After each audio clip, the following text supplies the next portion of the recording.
Ова секојдневно му се случува на Скопје. Отпадните води од канализацијата се слеваат во реката. Од ова место се гледа кој ги блокира проектите за почисто Скопје и не го штити здравјето на граѓаните. Пречистителната станица во Трубарево треба да биде завршена во 2028 година, но со наметнатата динамика на реализирање на обврските кон изведувачот, поради неспособноста на ВМРО ДПМН и Даниела Арсовска, овој рок сериозно ќе биде пролонгиран.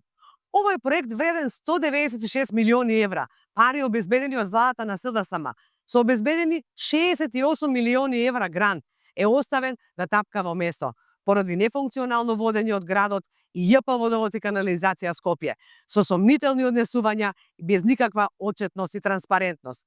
Наместо да добиеме модерен систем за третман на отпадните води, од кој најмногу страда реката Вардар, а со тоа и нашето здравје, граѓаните добија скандали, кавги и партиски интереси. Пречистителната станица во Трубарево е стратешка мисија за Скопје. За мене ова е лично прашање на одговорност. Јас на среден рок планирам 3 важни чекори. Најпрво, завршување на првата фаза од проектот, која опфаќа основно пречистување на отпадните води.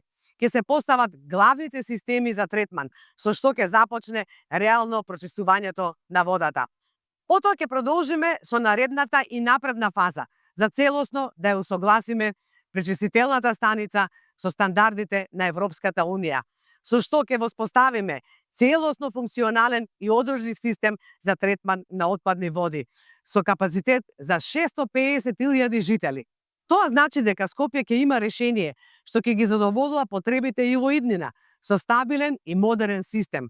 Третираната вода ќе биде со врвен квалитет според европските стандарди. 90% од третираната вода ќе може повторно да се употреби, што е клучно во услови на климатски промени и раст на урбаното население.